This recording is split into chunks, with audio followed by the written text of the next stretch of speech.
પ્રિય વૈષ્ણવો, શ્રી મહાપ્રભુજીએ અચ્યુતદાસજી માટે સ્વસિદ્ધાંતના અર્કરૂપ સિદ્ધાંત મુક્તાવલી ગ્રંથ પ્રકટ કર્યો છે.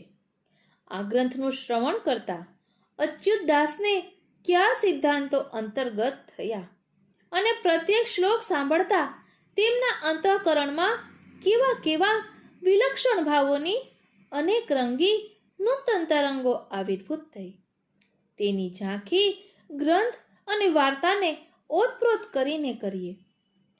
પુરુષવાચક ગ્રંથ અને સ્ત્રીવાચક વાર્તાના સંગમથી રસ નિષ્પત્તિ થાય છે. પ્રમાણ અને પ્રવેયના અભેદાત્મક મિલનના દર્શન કરવાનો અહીં નમ્ર પ્રયાસ છે. શ્લોકના અર્થ અને તેના ગૂઢાર્થને નિહાળીએ ને તો વાસ્તવમાં ષોડશ ગ્રંથમાં પ્રકટ પુંભાવ અને સ્ત્રી ગૂઢભાવ છે. વાર્તાઓમાં પ્રકટ સ્ત્રીભાવ અને ગૂઢ પુંભાવ છે.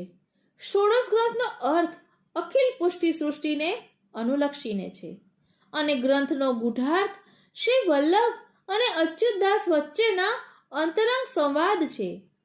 વિવાદ એટલો જ છે કે શ્રી આચાર્યજીએ તનુ વિતજા સેવાની આજ્ઞા કરી અને અચ્યુતદાસજીએ સીધી માનસી સેવા જ માંગી લીધી. પરંતુ ભક્તવત્સલ શ્રી મહાપ્રભુજીએ એ વિવાદને પણ સંવાદરૂપ બનાવી દીધો અને પોતાના તનુજા વિતજા સેવાના આગ્રહને અચ્યુતદાસ માટે અપવાદરૂપ બનાવી એમને સીધું જ માનસી સેવાની સિદ્ધિનું દાન કર્યું. માનસી સેવાની ઉપલબ્ધિ માટે શ્રીમદ આચાર્ય ચરણ અચ્યુતદાસજીને પ્રમાણ કે સાધન માર્ગથી ન લઈ ગયા એ અપવાદ છે. અચ્યુતદાસજીની અવ્યાવૃત અવસ્થા માનસી સેવાના દાનમાં એક નિમિત્ત કારણ બની.